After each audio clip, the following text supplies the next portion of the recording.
સારા વિચાર, સારા આચાર. હા. પછી બે વિચારો અલગ શું કામ પડે છે? દાખલા તરીકે એક જ માતા પિતાના બધા સંતાનો શું સરખા હોય છે? નહીં ને? કેમ? એને તો બધું સરખું જ મળ્યું છે. કેમ અલગ હોય છે? તો આપણે આ વસ્તુનો વિચાર કરવા જઈ રહ્યા છીએ, રાઈટ? તો આ સંસ્કાર પ્રક્રિયા કે સંસ્કાર સિદ્ધાંત એ ભારતીય મનોવિજ્ઞાનનો અત્યંત વિલક્ષણ સિદ્ધાંત છે. બીજી કોઈ સંસ્કૃતિમાં તમને નહીં જોવા મળે, કારણ કે બીજી કોઈ સંસ્કૃતિમાં મૃત્યુ પછીના જીવન વિશે પણ કશું જ નથી, ખરું ને? આપણે તો શું માનીએ છીએ કે આ જીવન શાશ્વત છે. જિંદગી ભલે લિમિટેડ હોય, વોટ ધ ડિફરન્સ? જીવન કેવું છે? શાશ્વત. જેમ કે એક નદી હોય તો નદીનો પ્રવાહ છે એ સતત ચાલતો, ઘાટ ભલે અલગ અલગ હોય. તો જીવન શાશ્વત છે એવો જે ભારતીય સંસ્કૃતિનો મૂળભૂત સિદ્ધાંત છે, એને અનુરૂપ માણસનું મન રચાયું છે. અને માણસનું જે મન રચાયું છે, મનની રચનાને અનુરૂપ સંસ્કૃતિ રચાય છે. અને પછી આગળ જતા, જેમાં ગીતમાં આવ્યું ને, પેઢી દર પેઢી સચવાય, તો એ પેઢી દર પેઢી એ વસ્તુઓને સાચવવા માટેની જે પ્રક્રિયા છે એના આધારે પછી સંસ્કૃતિએ માનવ મનનું ઘડતર કર્યું. માનવનું મન અને સંસ્કૃતિ આ બંને વચ્ચેનું જે આદાન પ્રદાન છે એ પણ 2-way પ્રોસેસ છે. મન વડે સંસ્કૃતિ પ્રભાવિત થાય છે અને સંસ્કૃતિ વડે મન ઘડાય છે, બરાબર? આ બંને વસ્તુ સરખી છે. એટલે આવનારા કાળમાં આ સંસ્કૃતિને ટકાવી રાખવી હોય તો નવી નવી પેઢીઓનું જે ઘડતર છે એ આપણે ભારતીય મનોવિજ્ઞાનને અનુરૂપ કરવું પડે. તમે જુઓ, જ્યારે ઇસ્લામનો ઉદ્ભવ થયો પશ્ચિમમાં, અરેબિયામાં ઇસ્લામનો ઉદ્ભવ થયો અને માત્ર 25-30 વર્ષોની અંદર જ એને સમગ્ર વિશ્વને ઢાંકી દીધું. ખ્રિસ્તીઓ અને મુસ્લિમો વચ્ચે ભયાનક યુદ્ધો લડાયા યુરોપમાં, પૂર્વ યુરોપમાં, છેક સાઇબેરિયા સુધી, મંગોલિયા, ચાઇના, બધી જગ્યાએ. અને ઇસ્લામ આટલો બધો વ્યાપક બની ગયો. એક માત્ર ભારત એવો દેશ હતો કે એને પરાજિત કર્યો. સ્ટીલ ટુડે, આજની તારીખમાં પણ ભારતમાં ઇસ્લામના મૂળિયા ઊંડે સુધી જઈ ન શક્યા. શું કારણ એનું? જે હમણાં આપણે ગીત સાંભળ્યું ને, એ એનું મૂળ કારણ છે, બરાબર? એ પેઢી દર પેઢી જે નવી પેઢીઓને આપણે સંસ્કારો આપતા રહ્યા એના કારણે આપણું અસ્તિત્વ ટકી રહ્યું. હવે એ પ્રક્રિયામાં વિક્ષેપ આવવાની શરૂઆત થઈ છે, એટલે આપણે સાવચેત થવાની પણ જરૂર છે. તો જ્યાં સુધી આપણે એ પ્રક્રિયાને સમજીશું નહીં ત્યાં સુધી કેવી રીતે આપણે સાવચેત થઈશું? અથવા તો આપણે સાવચેત થઈશું પણ ખરા, તો માત્ર આપણે ચિંતા કરીશું પણ કશું કરી નહીં શકીએ, રાઈટ? તો આપણી ચિંતા ન હોય પરંતુ ચિંતન હોય. એટલા માટે આજના આપણા વિષયને આપણે એવી રીતે સમજીશું કે આવનારી પેઢીને મૂળભૂત હિન્દુ સંસ્કૃતિથી સંસ્કારિત કરવા માટે આપણે શું કરી શકીએ. એટલા માટે આપણે સંસ્કાર શબ્દને એના મૂળમાં જઈને સમજવો પડશે. જેમ કે અહીંયા એક વાત આવી કે સંસ્કાર એટલે શું? તો કે સારી રીતભાત, બરાબર? એના સિવાય પણ બીજા સંસ્કાર શબ્દના અર્થો છે. પહેલો અર્થ છે સારી રીતભાત, અને પછી બીજો એક અર્થ છે કોઈ પણ કામ કરવા માટે યોગ્ય બનાવવું. મતલબ શું? કોઈ કામ કરવા માટે યોગ્ય બનાવવું, એનો મતલબ એ થાય કે દાખલા તરીકે વિવાહ સંસ્કાર છે, તો વિવાહ સંસ્કાર શું કરે છે? એક સ્ત્રી પુરુષને પતિ પત્ની બનાવે છે અને એકબીજાની સાથે રહેવા માટે યોગ્ય બનાવે છે. આ સંસ્કાર થયા હોય તો, ન થયા હોય તો એ જાણે, તો આપણને ખબર નથી. પણ જો એકદમ સિસ્ટમેટિકલી વિવાહ સંસ્કાર થયા હોય તો તમારામાંથી ઘણા ખરાને એવો અનુભવ હશે કે માત્ર લગ્ન કરવાથી જ મહિલાનો સ્વભાવ બદલાઈ જાય છે.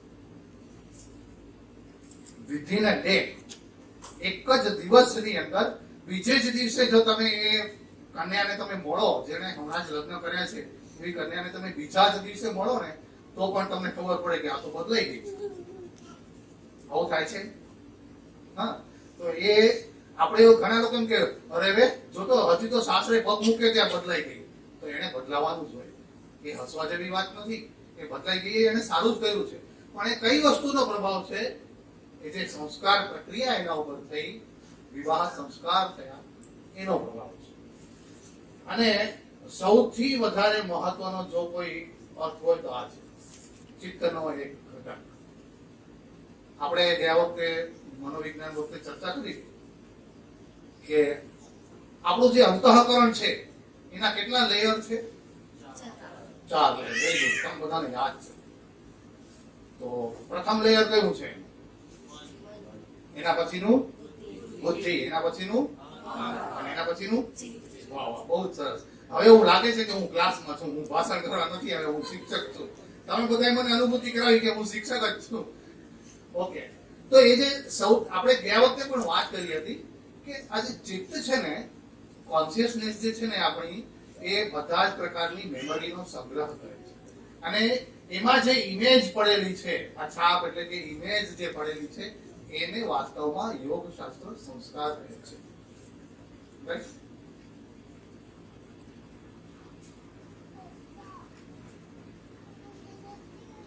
સૌથી પ્રથમ આવે છે મન. અચ્છા, હવે આપણે એ વખતે એ પણ ચર્ચા કરી હતી કે આ એક પિરામિડ જેવા આકારમાં આપણે મનને સૌથી ઉપર શું કામ મૂક્યું છે? કારણ કે આપણે મનુષ્ય હોવાના કારણે આપણી ટેન્ડન્સી એવી છે કે આપણે કોઈ પણ પ્રશ્નને સૌથી પહેલા મન વડે હેન્ડલ કરવાની કોશિશ કરીએ છીએ. બરાબર છે? આ વાત થઈ હતી આપણે. ત્યાર પછી એ પ્રશ્ન અથવા તો એ પરિસ્થિતિ કોની પાસે આવે છે? બુદ્ધિ પાસે આવે છે. ત્યાર પછી કોની પાસે આવે છે? અહંકાર પાસે આવે છે. અહંકાર એમ સમજે છે કે મેં જોયું, મેં જાણ્યું, મેં અનુભવ કર્યો વગેરે. એ અનુભૂતિ કોણ કરે છે? અહંકાર કરે છે. અને અહંકાર જેવું એમ કે મેં સાંભળ્યું, એટલે એના ચિત્ત ઉપર સંસ્કાર પડે છે, એટલે કે રાઇટિંગ થઈ જાય છે. તો આ આખી પ્રક્રિયામાં અહીંથી કરીને અહીં સુધી એ ઇમેજ પહોંચે છે અને પછી આ ચિત્તમાં એ સ્થાયી થઈ જાય છે.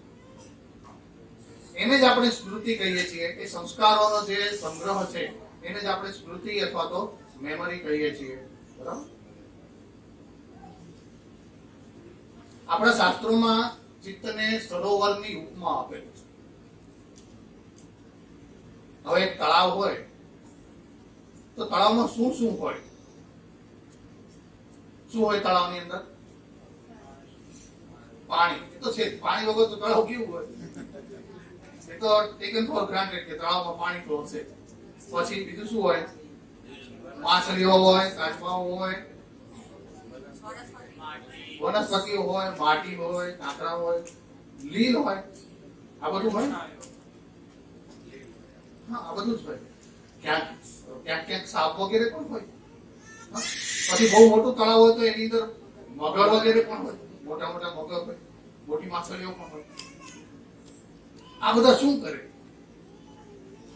જે ધૂળ છે, કાંકરા છે, લીલ છે, વનસ્પતિઓ છે, આ બધા શું કરે?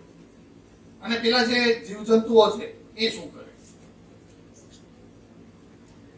જે ધૂળ, કાંકરા, વનસ્પતિઓ, પાંદડા, જે કંઈ પણ કચરો છે, જે અશુદ્ધિઓ છે, લીલ વગેરે છે, એ પાણીને કેવું બનાવે? ડોળું બનાવે, હે ને? એ ડોળું બનાવે ને પાણીને. અને એવી જ રીતે જે માછલીઓ છે, કાચબા છે, દેડકા છે, કે પછી સાપ વગેરે છે, કે મોટી માછલીઓ છે, કે મોટા મગરમચ્છ છે, એ બધા શું કરે? પાણીને સતત વિક્ષોભિત રાખે, એટલે કે સતત એને આંદોલિત રાખે, એમાં સતત વેવ્સ પેદા કરે, બરોબર ને? એને અસ્થિર બનાવે કરે. હવે તમે વિચાર કરો કે આ ચિત્તને સરોવરની ઉપમા શું કામ આપી? આપણા મનમાં બી આવું બધું નહીં ચાલતું? ચાલે છે કે નહીં? કેટલીક વસ્તુઓ એવી છે કે જેણે આપણા મનને અશુદ્ધ બનાવ્યું છે. જેમ કે કરકસર. કરકસર સારી વસ્તુ છે, પણ જ્યારે કરકસર લોભમાં પરિણમે ત્યારે એ શું કરે? આ ચિત્તને બગાડે, એને અશુદ્ધ કરે. બરાબર છે? તો ક્યાં સુધી કરકસર કહેવાય અને કઈ લિમિટ પછી એને લોભ ગણાય? આપણે ચિંતન કરવું પડે. આપણી બુદ્ધિ આપણને એમાં મદદ કરે, આપણી બુદ્ધિ આપણને જવાબ આપે કે હા, આટલે સુધી કરકસર કહેવાય, હવે આના પછી એ શું કહેવાશે? લોભ કહેવાશે. રાઈટ? તો ક્યારેક સદગુણ વિકૃતિ પણ દુર્ગુણમાં ગણાય. બરાબર? તો એવા ઘણા બધા દુર્ગુણો આપણા ચિત્તમાં છે. આપણા ચિત્તને સતત આંદોલિત રાખે એવી, સતત અશાંત રાખે એવી, સતત ઉત્તેજનામાં આપે એવી પણ ઘણી બધી વસ્તુઓ આપણે એની અંદર મૂકી રાખી છે. જેમ કે ડિઝાયર્સ છે, અનેક પ્રકારની વાસનાઓ છે. માત્ર સેક્સ્યુઅલ ડિઝાયર નહીં, અનેક પ્રકારની ડિઝાયર છે. પ્રતિષ્ઠાની, પૈસાની, અનેક પ્રકારની ડિઝાયર છે. એ આપણા મનને ક્યારેય પણ શાંત થવા દેતી. એવી જ રીતે ક્રોધ છે. જ્યારે ડિઝાયર્સ પૂરી નથી થતી ત્યારે આપણે શું કરીએ છીએ? આપણને ગુસ્સો આવે છે, ખરું ને? એક બાળકને પણ જ્યારે એની માંગણી પૂરી નથી થતી ત્યારે ગુસ્સો આવતો હોય છે. પછી જે વસ્તુઓ આપણને ગમે છે એને આપણે પકડી રાખવા માંગીએ છીએ, એ થયો લોભ. પછી જે હકીકત હોય એ આપણે હકીકત તરીકે જોતા નથી, આપણે એને પૂર્વગ્રહ સાથે મેળવીને જોઈએ છીએ, અથવા તો જે કંઈ પણ આપણે જોઈએ છીએ, જે કંઈ પણ વિચારીએ છીએ એમાં આપણા પૂર્વગ્રહો ભળી જાય છે, એને કહેવાય મોહ. બીજા લોકોનું સુખ આપણે જોઈ શકતા નથી, એને કહેવાય મત્સર. તો આ કામ, ક્રોધ, લોભ, મોહ, મત્સર અને મદ એટલે કે અભિમાન. હું છું તો જ બધું છે, મારા વિના દુનિયા આટકી પડે, મારા વિના કોઈ કશું કરી ના શકે, મારા વિના પરિવાર કશું ના કરી શકે, મારો સમાજ કશું ના કરી શકે, મારી કંપની કશું ના કરી શકે. આ જે હું પણ છે, વિકૃત થયેલો જે અહંકાર છે, એને કહેવાય મદ. તો આ કામ, ક્રોધ, લોભ, મોહ, મદ અને મત્સર, આ 6 પ્રકારના ભયાનક જીવો ક્યાં રહેલા છે? આપણી અંદર જ, કે બહાર નથી, કે આપણી અંદર જ રહેલા છે. બરાબર? અને એના કારણે આ ચિત્તરૂપી જે સરોવર છે એનું તળિયું આપણે ક્યારેય પણ જોઈ શકતા નથી. હવે એની સરખામણી આપણે એક સ્વિમિંગ પુલ સાથે કરીએ. સ્વિમિંગ પુલ આપણે બધાએ જોયો હશે. કેવો હોય? કેવો હોય સ્વિમિંગ પુલ? હા, એનો એક નિશ્ચિત આકાર હોય, બરોબર ને? એ આડોઅવળું ના હોય, એનો એક નિશ્ચિત આકાર હોય, એની નિશ્ચિત ડેપ્થ હોય. પછી આમ ડેપ્થ આમ સરસ મજાની વધારે થતી જતી હોય, સ્લોપમાં હોય. પછી એને ચારે બાજુ અંદરથી ટાઇલ્સ જડેલી હોય, અને એનું પાણી એટલું ક્રિસ્ટલ ક્લિયર હોય કે તમે અહીંયા ઉભા રહો એટલે તમે સીધા તળિયું દેખાય, ખરું ને? હવે આ જે સરોવર છે એમાં આ બધું જે તમે જોઈ રહ્યા છો, લીલ, કાચબા વગેરે, એમાંથી આપણે એને સ્વિમિંગ પુલમાં કન્વર્ટ કરવો હોય તો શું કરવાનું? શું કરવાનું? પાણી બદલી નાખવાનું. પાણીનો કોઈ વાંક નથી. વાંક તો બીજી બધી વસ્તુઓનો છે જે આપણે અંદર નાખી છે, હે ને? તો યોગ શાસ્ત્ર એમ કહે છે કે આ ચિત્તરૂપી સરોવરને જો તમારે સ્વિમિંગ પુલમાં કન્વર્ટ કરવું હોય તો યોગાભ્યાસ કરો. સિમ્પલ, સાવ સીધી સાદી વસ્તુ છે કે યોગાભ્યાસ કરવાથી શું થશે કે ધીમે ધીમે આની અંદરથી બધા કષાયો ઓછા થતા જશે. પછી આજના જમાનામાં આપણે હાર્ડ ડિસ્ક થી સમજાવીએ છીએ ચિત્તને. જેવી રીતે કમ્પ્યુટરની અંદર એક હાર્ડ ડિસ્ક હોય છે, એવી રીતે આપણું ચિત્ત પણ એક હાર્ડ ડિસ્ક જેવું છે. એ કમ્પ્યુટરની જે હાર્ડ ડિસ્ક છે એ શું કામ કરે છે? ડેટાનો સ્ટોર કરે છે. ઓકે, હવે મારી પાસે બે અલગ અલગ સિસ્ટમ છે. એક સિસ્ટમની અંદર હાર્ડ ડિસ્ક છે, એની અંદર ઘણો બધો ડેટા છે, અને એની અંદર ડેટાની સાથે સાથે ઓપરેટિંગ સિસ્ટમ પણ હશે, એના પણ કમાન્ડ્સ લખેલા હશે ને OS ના. તો ઓપરેટિંગ સિસ્ટમ પ્લસ ડેટા એ બધું ક્યાં છે? હાર્ડ ડિસ્કમાં છે. આ એક કોમ્પ્યુટર છે, એમાં જે હાર્ડ ડિસ્ક છે એ આ કોમ્પ્યુટર વિન્ડોઝ ઉપર કામ કરે છે. આ બીજું જે કોમ્પ્યુટર છે એમાં પણ હાર્ડ ડિસ્ક છે, એમાં પણ ડેટા છે, પરંતુ એ લિનક્સ ઉપર કામ કરે છે. હવે આ કોમ્પ્યુટરની કોમ્પ્યુટર નંબર 1 ની હાર્ડ ડિસ્ક કાઢી અને હું કોમ્પ્યુટર નંબર 2 માં નાખી દઉં, પેલી રિમૂવ કરી દઉં, અને આ જે વિન્ડોઝ ઓપરેટિંગ સિસ્ટમ વાળી હાર્ડ ડિસ્ક હતી એ મેં બીજા કોમ્પ્યુટરમાં નાખી દીધી. તો હવે શું થશે? આ બીજું કોમ્પ્યુટર જે અત્યાર સુધી લિનક્સ ઉપર કામ કરતું હતું એ હવે શેના ઉપર કામ કરવા લાગશે? વિન્ડોઝ ઉપર કરવા લાગશે. બરાબર? એમાં સાધારણ તમે ચેન્જીસ કરશો એટલે હવે એ શું કામ કરવા લાગશે? વિન્ડોઝ ઓપરેટિંગ સિસ્ટમ ઉપર કામ કરવા લાગશે. આને જ કહેવાય પુનર્જન્મ. હા, આપણે શેની વ્યાખ્યા કરી રહ્યા હતા? પુનર્જન્મની જ વ્યાખ્યા કરી રહ્યા હતા. બરાબર? એમાં શું થયું? શું થયું? સિસ્ટમ બદલાણી પણ હાર્ડ ડિસ્ક એની જ રહી. સિસ્ટમ બદલાય પણ હાર્ડ ડિસ્ક એની રહે, એને શું કહેવાય? પુનર્જન્મ કહેવાય. બરાબર છે? એટલે આપણે જ્યારે એમ કહીએ છીએ કે મૃત્યુ પામે છે માણસ ત્યારે કશું સાથે નથી લઈ જતો, એવું છે નહીં. મૃત્યુ સમયે માણસ પોતાની સાથે પોતે જીવનમાં જે કંઈ પણ અનુભવ્યું છે, જે કંઈ પણ ઈચ્છ્યું છે, એ બધું જ ડિજિટાઇઝ ફોર્મમાં લઈને જાય છે. સાથે જ લઈ જાય છે, પણ એનું સ્વરૂપ એવું છે કે આપણને એ દેખાતું નથી.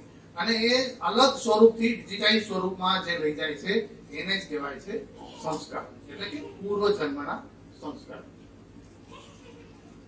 તો સંસ્કારોના આ 3 પ્રકારના સ્ત્રોત છે. સૌથી પહેલો સ્ત્રોત છે પૂર્વજન્મ, અને સૌથી વધારે પ્રભાવી છે. બીજો સ્ત્રોત છે માતા પિતા.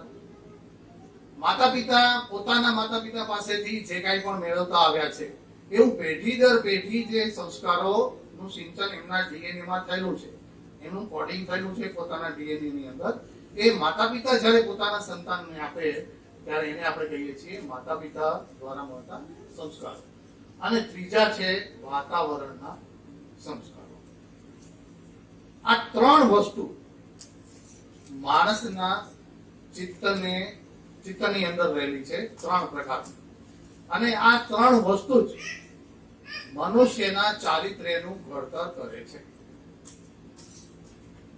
આ વાત સમજાઈ ગઈ? બરાબર?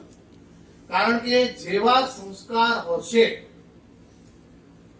તેવા વિચાર આવશે, જેવા વિચાર આવશે એવો વ્યવહાર થશે. તો આખરે તો જેને આપણે ચરિત્ર કહીએ છીએ એ ચરિત્રના મૂળિયા ક્યાં રહેલા છે? એના વિચારમાં. વિચારના મૂળિયા ક્યાં રહેલા છે? સંસ્કારમાં. એટલે આપણે પ્રયાસ ક્યાં કરવો જોઈએ? હા, આપણે શું પ્રયાસ કરીએ છીએ? મેં તમને ગયા વખતે પણ ઉદાહરણ આપ્યું હતું કે નોર્થ ગુજરાત યુનિવર્સિટીમાં એક વખત value education in higher education એવો સેમિનાર રાખ્યો. હવે એવો સેમિનારનો કોઈ મતલબ જ નથી. હાયર એજ્યુકેશનમાં જે છોકરાઓ ભણતા હોય 18 થી વધારે ઉંમરના, એમને વેલ્યુ એજ્યુકેશન કેવી રીતે આપી શકાય? એ શક્ય જ નથી. એટલે વેલ્યુ એજ્યુકેશન આપવાનો જે ખરેખરો સમય છે એ આ બાળકોનો છે. આને આપણે વેલ્યુઝ આપી શકીએ. અને એટલા માટે કરીને આપણે આ સંસ્કારો કેવી રીતે કામ કરે છે એ સમજવાની જરૂર છે. કારણ કે જેમ ઉપર જશે તેમ હવે ચિત્ત સાથેનો એનો સંપર્ક રહેશે નહીં. હવે એ ધીમે ધીમે મનમાં, પછી બુદ્ધિમાં, એવી રીતે વધારે ને વધારે પ્રગટ થતા જશે. એટલે જ્યાં સુધી આ બાળકોનું ચિત્ત જ સક્રિય છે ત્યાં સુધી આપણે સીધે સીધા એના ચિત્તો ઉપર સંસ્કાર કરી શકીએ. અને એ ત્રણ પ્રકારે આપણે એને સંસ્કારિત કરી શકતા હોઈએ છીએ. પૂર્વ જન્મના સંસ્કાર આપણે કોને કહીએ છીએ? તો વ્યક્તિ પોતાના જીવન દરમિયાન, સમગ્ર જીવન દરમિયાન જે કંઈ વિચારે છે, જે કંઈ પણ કરે છે, જે કંઈ પણ વિચારે છે, જે કંઈ પણ કરે છે, જે કંઈ પણ જાણે છે, આ બધું જ જાણે છે એ જ્ઞાનેન્દ્રિયના સંસ્કાર બને છે, કરે છે એ કર્મેન્દ્રિયોના સંસ્કાર બને છે, અને જે વિચારે છે એ બધા અંતઃકરણના એટલે કે ભાવજ સંસ્કાર બને છે. આ જાણે છે વાળા જે છે એ બને છે જ્ઞાનજ સંસ્કારો, કરે છે વાળા છે એ બને છે કર્મજ સંસ્કારો, અને જે કઈ વિચારે છે એ બને છે ભાવજ સંસ્કારો. અને આ બધું જ બીજ સ્વરૂપે ચિત્તમાં સંગ્રહાયેલું હોય છે, લાઈક સીડ. આપણે એવું કહીએ છીએ ને ઘણી વખત કે એક સફરજનમાં કેટલા બીજ હોય એ ગણી શકાય, પણ એક બીજમાં કેટલા સફરજન હોય એ ગણી શકાય? ના ગણી શકાય ને. તો એવી રીતે આ બીજ સ્વરૂપે ચિત્તમાં સંગ્રહાયેલું બધું હોય છે, બરાબર. મૃત્યુ સમયે વ્યક્તિ પોતાની સાથે ફક્ત શું લઈ જાય છે? સંસ્કારો રૂપી પૂરી જ લઈ જાય છે. અને નવા જન્મમાં યોગ્ય સમયે યોગ્ય ઉદ્દીપકનો સંપર્ક થાય એટલે એ ત્યાંથી પ્રગટ થાય છે, બરાબર. અને એનો મતલબ એવો થયો કે સિસ્ટમ બદલાય છે પણ હાર્ડ ડિસ્ક એની જ રહે છે, રાઈટ. તો આ થયા પૂર્વના સંસ્કાર. બીજા છે માતા પિતા દ્વારા મળતા સંસ્કાર. માતા અને પિતા બંને પાસેથી 23 ક્રોમોઝોમ્સ મળે છે, આપણે જાણીએ છીએ. ક્યાંક ને ક્યાંક સાયન્સમાં આવું ભણવામાં આવ્યું હશે, બરાબર. પરંતુ એના ઉપર જે કોડ લખેલા હોય છે એ એટલા હોય છે 1000 ગુણ્યા 1000 ગુણ્યા 3300. હવે એને આપણે સમજવું હોય તો એવી રીતે સમજી શકીએ કે એક A4 સાઇઝનું પેજ લઈએ, એના ઉપર ACDF એવી રીતે આપણે કોડ લખીએ, બરાબર. તો એક પાના ઉપર 1000 કોડ લખી શકાય. એક પાના ઉપર કેટલા કોડ લખી શકાય? 1000, બરાબર. એવા 1000 પેજ લઈએ, એની એક બુક બનાવીએ. તમે સમજ્યા ને વાત ને? એક પાના પર કેટલા કોડ લખીએ છીએ? 1000. એવા એક પાનાના 1000 પાનાની આપણે એક બુક બનાવીએ. તો એવી 3300 બુકમાં જેટલા કોડ થાય એટલા લક્ષણો આપણને આપણા માતા પિતા તરફથી વારસામાં મળે છે. એનો બીજો મતલબ એમ થયો કે જ્યારે આપણે માતા પિતા બનીએ ને ત્યારે આટલી વસ્તુઓ આપણા સંતાનોને આપીએ છીએ. તો આ બધું ઠીકઠાક કરવું પડે પેલા. જો એ આપણે ઠીકઠાક ન કરીએ, એના તરફ બેદરકાર રહીએ, એને સમજીએ નહીં, એના વિશે આપણે કશું જાણતા ન હોઈએ, પછી ખબર જ ના હોય, તો પછી આપણા સંતાનો બી આ બધા જે ઠેકા પકડા પેદા થાય છે અને એના કારણે પછી સંસ્કૃતિનું કે દેશનું કે રાષ્ટ્રનું સંરક્ષણ કે સંવર્ધન કે કશું જ શક્ય બને નહીં. અરે સંસ્કૃતિને રાષ્ટ્રને તો જવા દો, પરિવાર પણ ઠીકઠાક નથી રહેતો. ખબર છે ને, આપણે બધા જાણીએ છીએ આપણી સમસ્યાઓ. તો એના બધાના રૂટ્સ અહીંયા રહેલા છે કે આટલી બધી વસ્તુઓ ઉપર આપણે એક સાથે ધ્યાન કેમ કેન્દ્રિત કરી શકશું? આવી રીતે એક પાનાના 1000 કોડ, એવી 1000 પાનાની એક બુક ને એવી 3300 બુક. આપણે જે કીધું છે ને કે 33 કોટી દેવતાઓ હોય એ પ્રકારનું કંઈક આ છે. આપણે કોઈ એનાલોજી એવી શોધવી નથી અહીંયા, પણ એ પ્રકારનું કંઈક છે આ, બરાબર. તો આટલી બધી વસ્તુઓને ટેકલ આપણે કઈ એક એકને બારીકીથી કરવા દઈશું તો નહીં કરી શકીએ. બધાને આપણે અલગ અલગ એડ્રેસ કરવા દઈશું તો આટલું બધું આપણે નહીં કરી શકીએ. તો એના બદલે આપણે શું કરવું પડશે? એના માટે કરી ને આપણે આપણું પોતાનું જીવન બદલાવવું પડશે. એટલે અત્યાર સુધી એવું માનવામાં આવતું હતું કે જેનેટિક્સ ઇઝ ફાઇનલ, પરંતુ આપણે ત્યાં તો પ્રહલાદનું જબરદસ્ત મોટું ઉદાહરણ છે, હે ને? પ્રહલાદના ઉદાહરણની આપણને ખબર છે. બાય જીન્સ પ્રહલાદ કોણ હતો? હા, એ એક દૈત્ય હિરણ્યકશ્યપનો પુત્ર હતો. તો એનામાં જીન્સ કોના હશે? હા, રાક્ષસી જીન્સ એનામાં હશે. પણ તો કેમ એ રાક્ષસ ના થયો? કેમ એ ભક્ત બન્યો? શું કારણ? પૂર્વના સંસ્કારો પણ ખરા અને સાથે સાથે વાતાવરણના સંસ્કારો બી ખરા. બરાબર?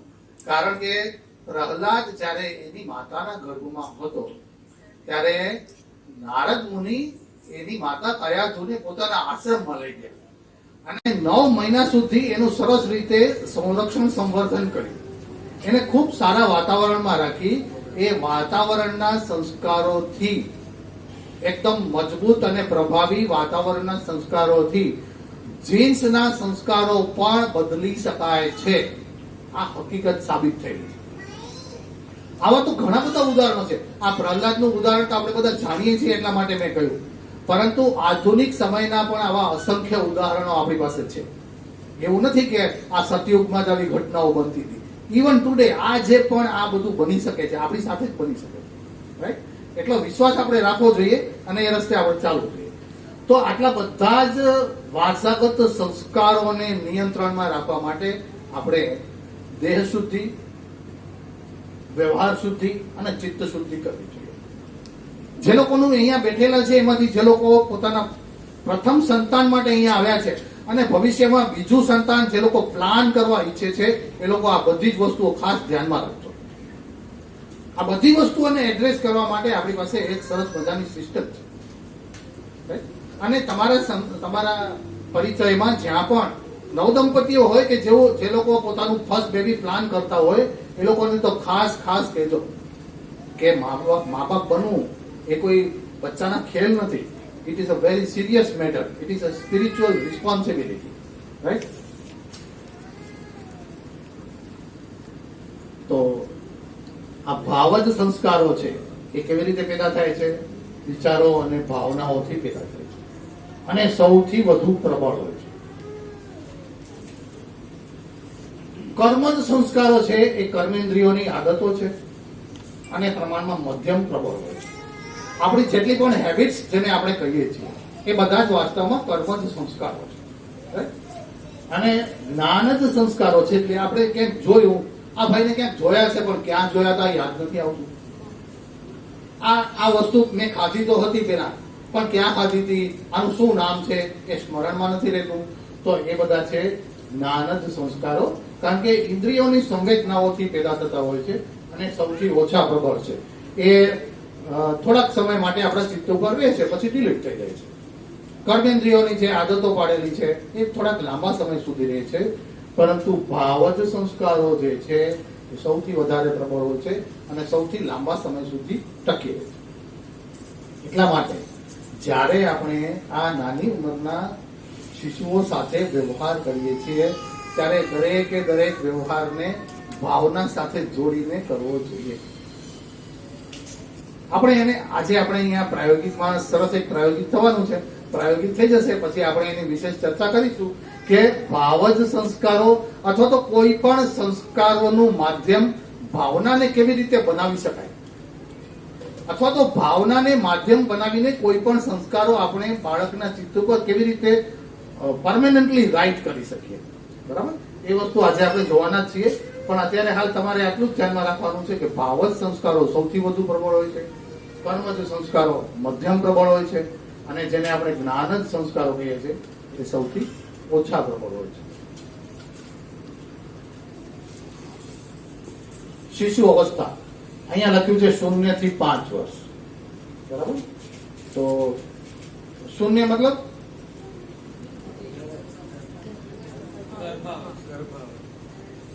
શૂન્ય એટલે જન્મને આપણે 0 ગણવાનું.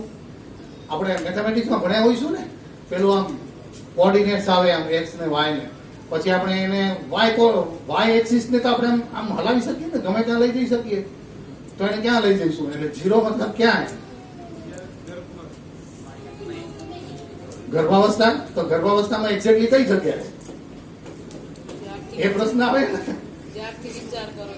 એક્ઝેક્ટલી જ્યારથી માતા પિતાના મનમાં હવે આપણને એક બાળક હોવું જોઈએ એવી પ્રબળ ઝંખના જાગૃત થઈ, એ એનું 0 કહેવાય. ત્યારથી એ બાળકનો માનસ પિંડ ઘડાવવાનું તો શરૂ થઈ જ જાય. બાળક પોતાના માતા પિતા પાસેથી માનસિક પદાર્થો જે કંઈ પણ લેવાનું છે એનો સંગ્રહ કરવાનો તો ત્યારથી એનું સેટિંગ કરવાનું, ખાનામાં ગોઠવવાનું ત્યારથી ચાલુ થઈ જાય. બરાબર? એટલે ઝીરો આપણે એને કહીશું કે માતા પિતાની ઝંખના, એ આપણું ઝીરો છે. ત્યાંથી માંડીને 5 વર્ષની ઉંમર સુધી, અહીંયા જે 5 વર્ષ છે ને એ પછી ત્યાંથી 5 ગણવાના એમ નહીં, પણ અહીંયા આપણે ઉંમર ગણીશું કે જન્મથી 5 વર્ષની ઉંમર સુધીમાં ચિત્ત સૌથી વધારે પ્રભાવી હોય છે. એટલે વળી પાછો પેલા પિરામિડને યાદ કરો તમે. પિરામિડમાં આપણે શું બતાવ્યું હતું? મન, બુદ્ધિ, અહંકાર, ચિત્ત. એમાં શરૂઆતમાં મન અને બુદ્ધિ એટલા જાગૃત હોતા જ નથી, એટલા પ્રભાવી નથી હોતા. પણ કોણ પ્રભાવી હોય છે? ચિત્ત સૌથી વધારે પ્રભાવી હોય છે અને સીધું એ સંસ્કારોને ગ્રહણ કરે છે. એમાં પેલા મન બુદ્ધિના કોઈ મરી મસાલા છાંટેલા હોતા નથી.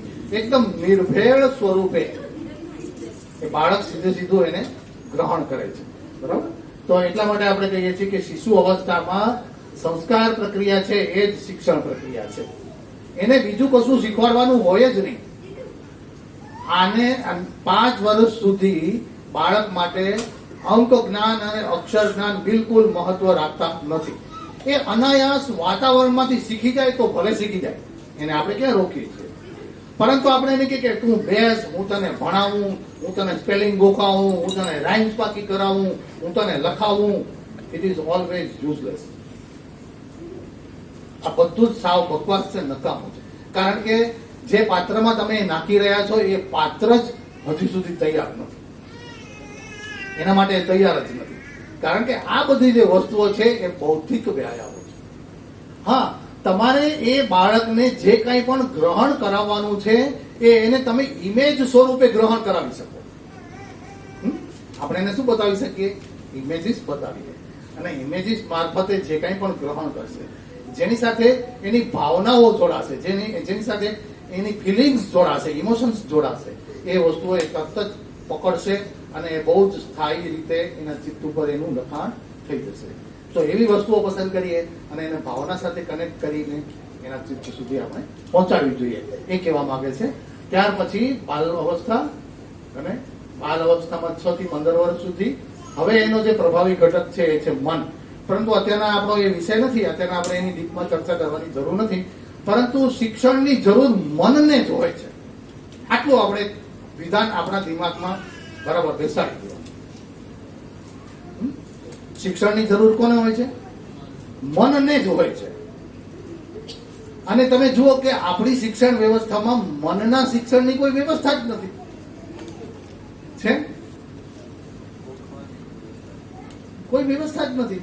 મનને કેમ ટ્રેન કરવું એ ક્યાંય આવે છે? આપણે બધા આટલું બધું ભણ્યા, બરાબર? તમારામાંથી ઘણા બધા પોસ્ટ ગ્રેજ્યુએટ્સ હશે, પોસ્ટ ગ્રેજ્યુએટ્સ પણ હશે, બરાબર? પણ ક્યાંય આપણી શિક્ષણ વ્યવસ્થામાં આપણને એવું ભણવા મળ્યું કે મનને કેમ શિક્ષિત કરવું, મનને કેમ નિયંત્રણમાં રાખવું, મનનું નિરસન કેમ કરવું, મનને શાંત કેમ કરવું, મનની અસ્થિરતા કેમ ઓછી કરવી, મનને શુદ્ધ કેમ કરવું, આવું બધું આપણને ક્યાંય શીખવાડ્યું કોઈ? ગમે તેવી સારામાં સારી ઇન્સ્ટિટ્યૂટ હશે આપણી, લો, પણ એને આવું કશું આપણને શીખવાડ્યું? કશું નથી શીખવાડ્યું. કોઈ વ્યવસ્થા એવી નથી આપણે ત્યાં પહેલા ધોરણથી માંડીને પોસ્ટ ગ્રેજ્યુએશન સુધી કે મનનું શિક્ષણ થાય. એટલા માટે ખરેખર તો માત્ર 6 થી 15 વર્ષ સુધીમાં જ એ થઈ જવું જોઈએ, પછી ના ચાલે. અભ્યાસક્રમ બાકી રહી ગયો તો રહી ગયો, પછી જિંદગી માટે, પછી એ આગળ કામ ન કરે. અને ત્યાર પછી 16 વર્ષથી આજીવન કોણ પ્રભાવી હોય છે? અને પછી કરવાની હોય છે શું પ્રક્રિયા? સ્વાધ્યાય પ્રક્રિયા. 16 વર્ષ પછી એ યુવક કે યુવતીને, તરુણ કે તરુણીને કશું ભણાવવાનું હોય નહીં. બધું જ એને જાતે જ ભણવાનું હોય. એટલે ઘણી વાર છોકરાઓ કે ને, કોલેજના છોકરાઓ અમારી પાસે આવતા હોય, અમારા જૂના વિદ્યાર્થીઓ, ત્યારે એમ કે અરે આ કોલેજમાં તો કંઈ ભણાવતા જ નથી, પ્રોફેસરો કંઈ ભણાવતા જ નથી, એવું ઘણા ફરિયાદ કરતા હોય. ત્યારે મારે એમને કહેવું પડે કે જેને ભણાવવું પડે એ કોલેજમાં જવાને લાયક જ નથી. તું ગયો શું કામ? ત્યાં તારી કોઈ યોગ્યતા જ નથી. ત્યાં તો પોતાની જાતે જ ભણવાનું હોય. જાઓ લાઇબ્રેરીમાં શોધો, સંદર્ભ પુસ્તકો લો, ભણવા માંડો, જાતે નોટ્સ બનાવો. ક્લાસમાં તો પ્રોફેસર લેક્ચર આપીને જતા રહે ને, કાંઈ એમાં કઈ પ્રાઇમરી સ્કૂલ જેવું સ્પૂન ફીડિંગ થોડા કરે, બરાબર છે? તો કહેવાનો મતલબ એમ છે કે 16 વર્ષ પછી કોણ શરૂ થઈ જાય? બુદ્ધિ. આપણે ત્યાં એવી કહેવત પણ છે કે 16 શાન આવે તો આવે, નહીતર પછી રહી જાય. તો એ સ્વાધ્યાય પ્રક્રિયા બહુ જરૂરી છે, હે ને? આ ચિત્તનો સ્વભાવ છે. એની પાસે પ્રચંડ ગ્રહણશીલતા છે, જાયજેન્ટિક ગ્રાસ્પિંગ પાવર. એની આસપાસ જે કંઈ પણ ચાલતું હશે એને ખબર હશે, ભલે લિટરલી એના તરફ એનું ધ્યાન હોય કે ન હોય. પોતાની આસપાસ જે કંઈ પણ ચાલી રહ્યું છે બધી એને ખબર છે. કે આ બધા જ શિશુઓ અને તમારા બાળકોની તો તમને ખબર જ હશે, અનુભવ જ હશે કે ઘરમાં ગમે ત્યાં રખડતું હોય પણ એની માં શું કરે છે, બાપ શું કરે છે, દાદા દાદી શું કરે છે, બધી એને ખબર હોય છે, બરાબર? ત્યાર પછી પ્રેમ. પ્રેમની બાળકની વ્યાખ્યા અલગ જ છે. આપણે જેને પ્રેમ માનીએ છીએ એ અને આ નાનકડા શિશુઓ જે પ્રેમ માને છે એ બિલકુલ અલગ છે. કારણ કે એમનો જે પ્રેમ છે એ ઓન કન્ડિશન હોય છે, એની કોઈ શરત નથી હોતી. એ એમને વખતે ચાહે છે બધાને, એની કોઈ પ્રી કન્ડિશન હોતી નથી કે આવું આવું હોય તો હું ચાહું. એના માટે સદગુણી કે દુર્ગુણી બધા સરખા છે, છતાંય ઓળખે તો છે જ. એને ખબર છે કે આ માણસના વાઇબ્રેશન બરાબર નથી, એની પાસે નહીં જાય. ત્યાર પછી એ હંમેશા આનંદમાં રહે છે. બહુ જ મહત્વનો એનો આ ઘટક છે આનંદ, પ્રસન્નતા. એ સુખ નથી, કારણ કે સુખનો સંબંધ કોની સાથે છે? સુખનો સંબંધ સગવડ સાથે છે. એટલા માટે આપણે કહીએ ને સુખ સગવડ, એવું આપણે જોડિયું જ બોલીએ છીએ. એટલે ઘરમાં ફ્રીજ છે તો સુખ છે, ફ્રીજ બગડી ગયું તો, વોશિંગ મશીન ચાલુ છે તો સુખ, અને બગડી ગયું તો દુઃખ. ઇન્વર્ટર છે તો સુખ, અને ઇન્વર્ટર નથી તો દુઃખ. એટલે આપણા જેટલા પણ સુખ છે ને એ બધા જ દુઃખ ઉપર આધારિત. અને એટલે જેવા એ સુખ જરાક આમ તેમ થાય એટલે દુઃખ આવી જાય છે. કારણ કે આપણા મોટા ભાગના સુખ કેવા છે? એ દુઃખના નકારમાંથી પેદા થયેલા છે, બરાબર? બાળકનું એવું નથી. બાળકને તમે 50 રૂપિયાની ચડ્ડી પહેરાવશો કે 5000ની પહેરાવશો, એને કોઈ ફેર પડતો નથી. એ તમે એને જે નવું કપડું પહેરાવ્યું એનાથી ખુશ છે, બરાબર? એટલે એનો આનંદ કોઈ કન્ડિશન ઉપર આધારિત નથી. અભય. બહાદુર હોવું, નીડર હોવું અને અભય હોવું બે અલગ. બહાદુરને તો ખબર છે કે આને ભય કહેવાય અને ભયનો સામનો હિંમતથી કરે છે, એ બહાદુર છે. પણ અભય કોણ છે? એને ભયની ખબર જ નથી, એના માટે ભયનું કોઈ અસ્તિત્વ જ નથી, એને કહેવાય અભય. ઉદાહરણ તરીકે એક સાવ નાનકડી 1-1.5 વર્ષની દીકરી હતી.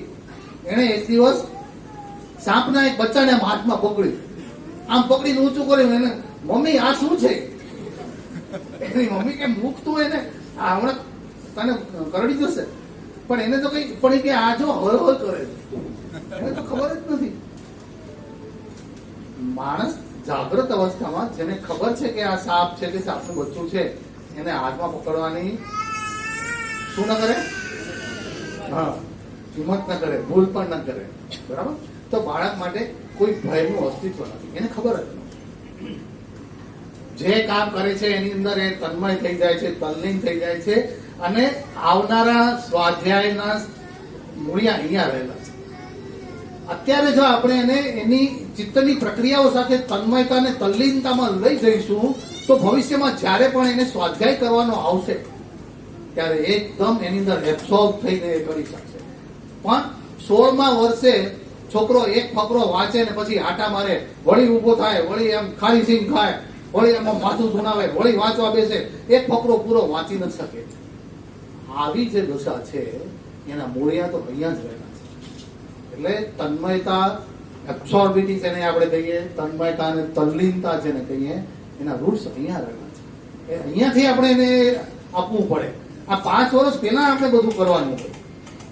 ત્યાર પછી સર્જનશીલતા, એ કંઈક ને કંઈક નવું નવું કર્યા જ કરશે. કંઈક ને કંઈક કશુંક ને કશુંક નવું નવું એને કરવાનું આવ્યા જ કરશે. પછી એની જે કલાકૃતિ છે એને આપણે આપણી દ્રષ્ટિથી મૂલ્યાંકન ન કરે. એનું મૂલ્યાંકન એની દ્રષ્ટિથી અથવા તો એની કક્ષાએ જઈને કરવું પડે કે એની ક્રિએટિવિટી કયા પ્રકારની છે. પણ એનામાં ગજબ ક્રિએટિવિટી હોય છે અને સહજતા હોય છે. એકદમ નોર્મલ છે, એકદમ નેચરલ છે, પ્રાકૃતિક છે. એનામાં આપણા જેવા કોઈ કૃત્રિમ હાવભાવ નથી. એટલા માટે જ બાળક ક્યારેય મજાક સમજતું નથી. તમે એને મજાકમાં પણ કંઈ કહેશો ને તો એને સાચું જ માની લેશે. એટલે 5 વર્ષની ઉંમર સુધી ક્યારેય પણ બાળક સાથે મજાક કરાય નહીં. આપણે એને મજાક સમજીએ છીએ પણ એ તો એને સાચું જ માની લે છે, કારણ કે એની મૂળ સ્વભાવ કેવો છે? સહજતાનો સ્વભાવ છે. એ દરેક વસ્તુને પ્રાકૃતિક અને જીવંત માને છે. આ એના કાર્ય છે. સંવેદના, અનૈચ્છિક ક્રિયાઓ, એટલે કે આપણે આ હાર્ટ છે, લંગ્સ છે, ફેફસા છે, લીવર છે, આ બધા કેવી રીતે કામ કરે છે? કઈ આપણા કંટ્રોલમાં છે? નથી ને. એ આપણા સબકોન્શિયસ માઇન્ડ એટલે કે આપણા ચિત્તના નિયંત્રણમાં કામ કરે છે. મેમરી છે, પ્રજ્ઞા એટલે કે વિઝડમ છે, શરીરનું સર્જન, વૃદ્ધિ, વિકાસ અને રોગ પ્રતિકારક ક્ષમતા. રોગ પ્રતિકારક ક્ષમતા પણ શરીરનું ફંક્શન તો પછી બને છે, શરીર દ્વારા તો એ પ્રગટ થાય છે, પણ એ મૂળ રહેલું કઈ જગ્યાએ છે? તો એ ચિત્તમાં રહેલું છે. એ ચિત્તની અંદર રહેલી વસ્તુ છે, આપણી કોન્શિયસનેસમાં રહેલી વસ્તુ છે કે જે એક જ પરિવારના 2 અલગ અલગ લોકોને અલગ અલગ પ્રકારની અલગ અલગ લેવલની રોગ પ્રતિકારકતા આપે છે. ખરું ને? આપણા અનુભવમાં હશે આ વસ્તુ કે એક જ પરિવારમાં બધાને એક સરખી બીમારી નથી થતી. જબરજસ્ત ચેપ લાગ્યો એક વ્યક્તિને પણ બીજાને ન લાગે. કેમ એમ? શું કામ ચેપ ન લાગ્યો એને? અત્યારે બી આ કોરોનાના સમયમાં બી આપણને ખબર જ છે. મેં તો કેટલા એવા ડોક્ટર મિત્રોને ઓળખું છું કે એને કોઈથી માસ્ક બાંધ્યો જ નથી, પીપીટી કીટ પણ નથી પહેરી. એટલે પીપીઈ કીટ હોય ને એ ક્યારે એને પહેરી નથી, માસ્ક પણ નથી બાંધે, અને કોરોનાના વોર્ડમાં કોરોનાના દર્દીઓની સારવાર કરી છે, છતાં એમને હજુ સુધી ચેપ નથી લાગ્યો. કારણ ક્યાં રહેલું છે? અહીંયા જ રહેલું છે, આ ચિત્તમાં જ રહેલું છે. જન્મ અને મૃત્યુ એનું રાઇટિંગ ક્યાં થયેલું છે? આ જિંદગી કેટલી લાંબી ચાલશે એનું રાઇટિંગ પણ ત્યાં જ થયેલું છે. પછી વેદના ઉપર કાબુ. આપણે ત્યાં સરદાર વલ્લભભાઈ પટેલનું ઉદાહરણ અપાય છે, એવા ઘણા બધા લોકોના ઉદાહરણ અપાય છે કે એમણે પેલું એનેસ્થેસિયાનું ઇન્જેક્શન લીધા વિના ઓપરેશન કરાયું. તો એ શક્તિ ક્યાં રહેલી છે? એ શક્તિ ચિત્તમાં રહેલી છે. પણ એ શક્તિ ક્યારે જાગૃત થાય? કે આ ઉંમરમાં એ શિશુઓની આપણે સરસ રીતે માવજત કરીએ ત્યારે જાગૃત. અને સમસ્યાનું સમાધાન, પ્રોબ્લેમ સોલ્વિંગ, એ કોની પાસે છે? ચિત્ત પાસે છે. એટલે 5 વર્ષ સુધી જે શિશુઓની સરસ રીતે માવજત થઈ છે, સારી રીતે સંભાળ રહી છે, એ લોકો આ સમસ્યાનું સમાધાન ફટાફટ શોધી શકે છે. એ અકળાઈ નથી જતા. જીવનમાં જ્યારે પણ સમસ્યાઓ આવે છે ત્યારે અકળાઈ નથી જતા. એ લોકો પાસે સોલ્યુશન કરવાના ઘણા બધા રસ્તાઓ. આ આપણા પોતાના ચિત્ત સાથે સંપર્ક કરવાના માર્ગ છે. આપણા ચિત્ત સાથે આપણે કોન્ટેક્ટ કેમ કરી શકીએ? મને ખબર જ છે કે તમારે અહીંયા તમારી વાત નથી કરવાની, તમારા બાળકની જ વાત કરવાની છે, પણ માતા પિતા તરીકે તમારું મૂલ્ય પણ જબરજસ્ત છે. એટલે તમે તમારા ચિત્ત સાથે સંપર્ક કેવી રીતે સ્થાપિત કરો એના આ માર્ગ છે. એક આલ્ફા સ્ટેટમાં જઈને મેડિટેશન, ઉપવાસ, મૌન, પ્રસન્નતા, શાંતિ અને પ્રાર્થના, આ બધા પોતાના ચિત્ત સાથે સંપર્ક સ્થાપિત કરવાના માર્ગ છે. આપણે જો આપણા ચિત્ત સાથે સંપર્ક સ્થાપિત કરવાનું શીખી લઈએ તો આપણું હવે પછીનું જીવન એકદમ આસાન થઈ જાય. આટલી વસ્તુ ઉપર એનો પ્રભાવ છે. આપણી હેલ્થ કોના ઉપર આધારિત છે? ન્યુટ્રિશન ઉપર, હાઇજીન ઉપર? નહીં. આના કરતા પણ વધારે એનો આધાર આપણા ચિત્ત ઉપર છે, એટલે કે આપણા સંસ્કારો ઉપર છે. અંતઃસ્ફુરના કે અંતઃપ્રેરણા જેની આપણે વાત કરી હતી ગયા સત્રમાં, તો એ પણ આના પર આધારિત છે. આયોજન આપણે બુદ્ધિથી કરીએ છીએ. પ્લાનિંગ કરવા માટે બુદ્ધિ હોય, એના માટે બુદ્ધિ જ જોઈએ, પણ એનો અમલ કરવા માટે તો આ જ જોઈએ. આ ચિત્ત જ એનો અમલ કરી શકે. પછી જીનિયસ જે લોકો છે, અસામાન્ય પ્રતિભાવાન લોકો છે, પછી એ કલાકાર હોય કે વૈજ્ઞાનિક હોય કે સોશિયલ લીડર હોય, આ બધા પાસે આ ચિત્તની જબરજસ્ત સંપત્તિ રહેલી છે.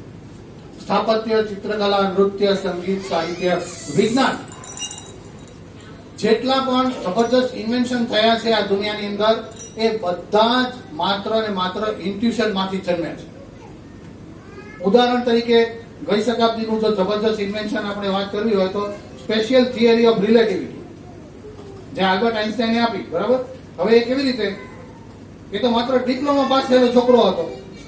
ડિપ્લોમા પાસ થયેલા માણસને આ સ્પેશિયલ થિયરી ઓફ રિલેટિવિટી કેવી રીતે દિમાગમાં આવી? એ ક્યાં ભણ્યો આના બધા બેઝિક્સ, આના ફંડામેન્ટલ?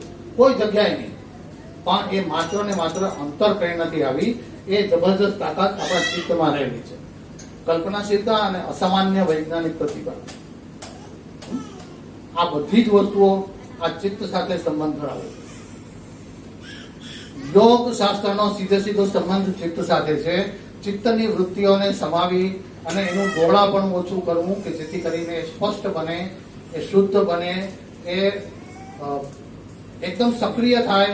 એ બધી જ વસ્તુઓ આપણે આપણા બાળક સાથે કરવાની છે. તો આ આપણા ભારતીય મનોવિજ્ઞાનના આધારે ચિત્ત કેવી રીતે કામ કરે છે, સંસ્કારો કેવી રીતે કામ કરે છે, એની આપણે વાત કરી. વાસ્તવમાં આ બહુ જ ઊંડું અને બહુ જ આમ જોવા જાવ તો સરળ શાસ્ત્ર છે. આપણે એના ફંડા સમજી લઈએ તો આપણને ઘણી બધી વસ્તુઓ ક્લિયરલી સમજાઈ જાય. પણ અત્યારે હાલ મને એવું લાગે છે કે આપણા માટે આટલું પર્યાપ્ત છે. આગળના આપણા પ્રગટ અભ્યાસ માટે આપણે ક્યારેક આ વિશે વિસ્તારથી વાત કરવી હશે તો કરીશું. પણ અત્યાર પૂરતું એક માતા પિતા તરીકે, ખાસ કરીને 5 વર્ષથી નાની ઉંમરના માતા પિતા તરીકે જેટલું જાણવું તમારે જરૂરી હોય એટલું લગભગ બધું આમાં આવી ગયું. હવે આપણે પ્રાયોગિક વગેરે કરીને પછી પ્રશ્નોત્તરી જ્યારે કરીએ ત્યારે તમારામાંથી 1-2 હાથ ઊંચા થયા હતા. મારું ધ્યાન હતું જ, એટલે મેં કોઈને ઇગ્નોર નથી કર્યા.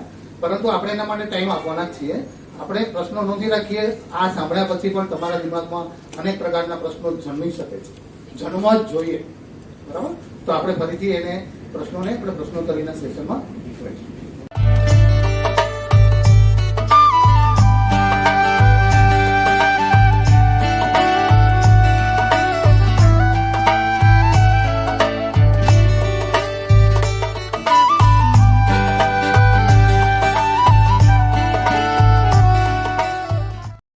હવે શું તમારા મનમાં પ્રશ્નો?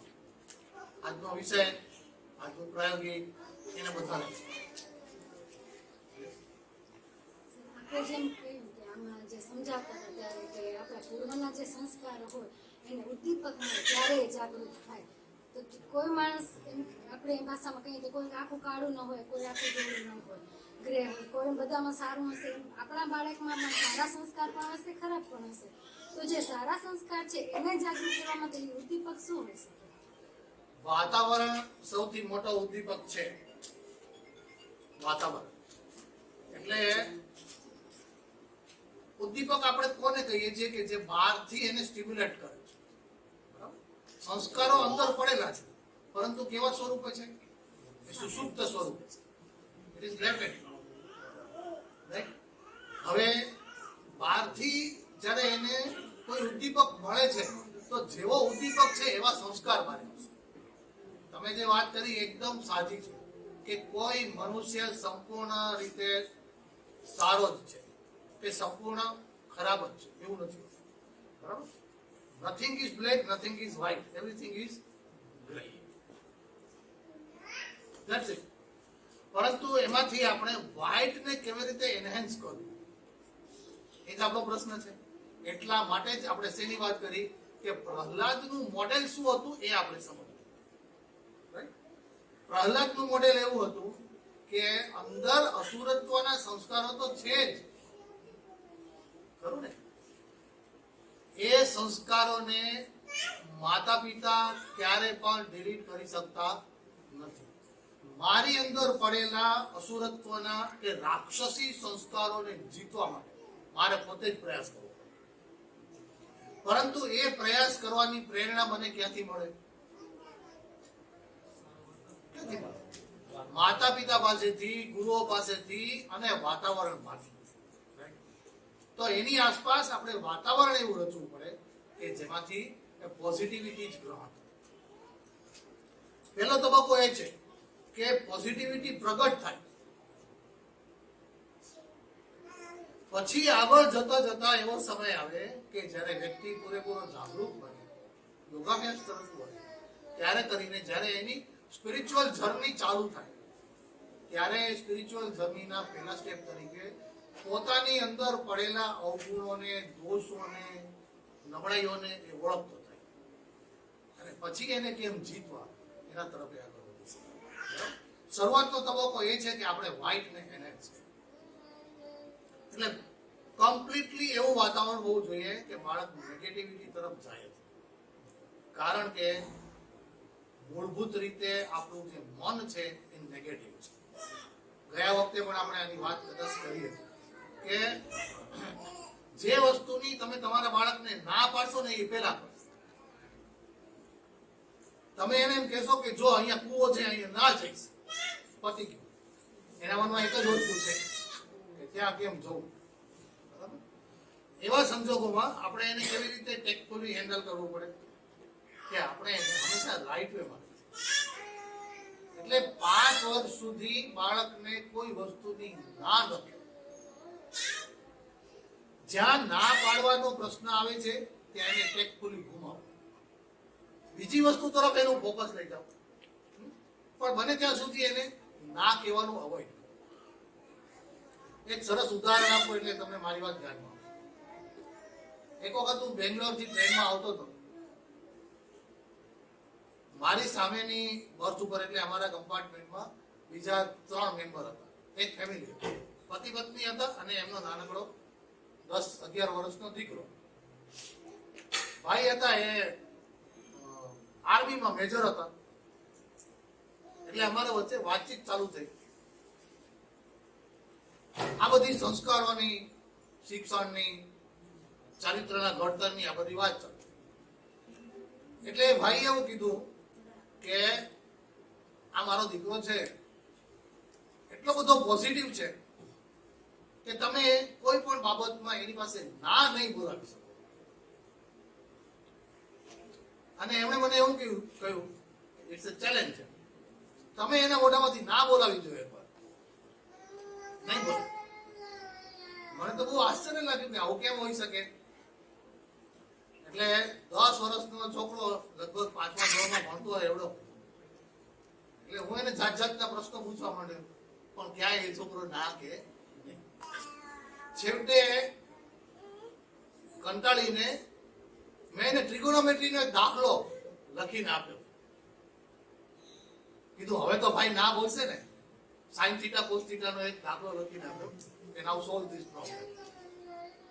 તો એને આમ જોયું. પછી એને કીધું oh I will be able to solve this after 5 years.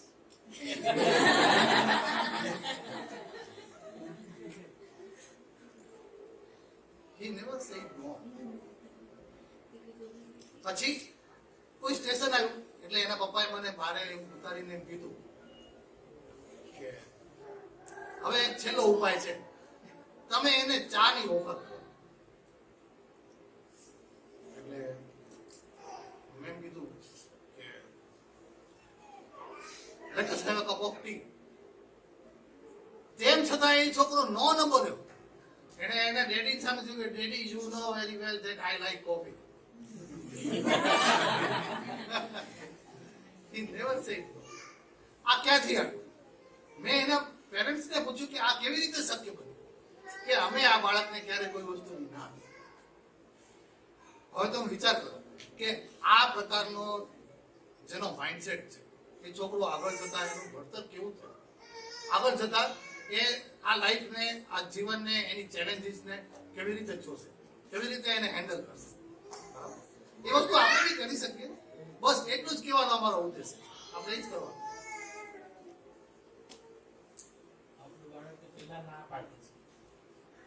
Because we say no.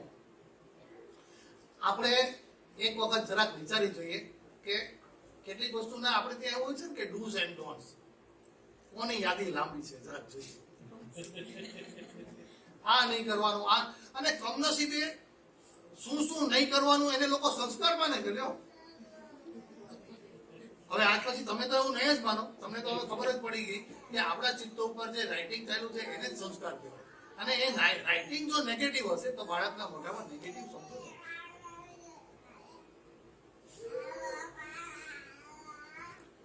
બેનનો કઈ પ્રશ્ન હતો જ્યારે લેક્ચર ચાલતું હતું ત્યારે? સર તમે એવું કીધું કે ચિત્ત એકાગ્રતા, તન્મયતા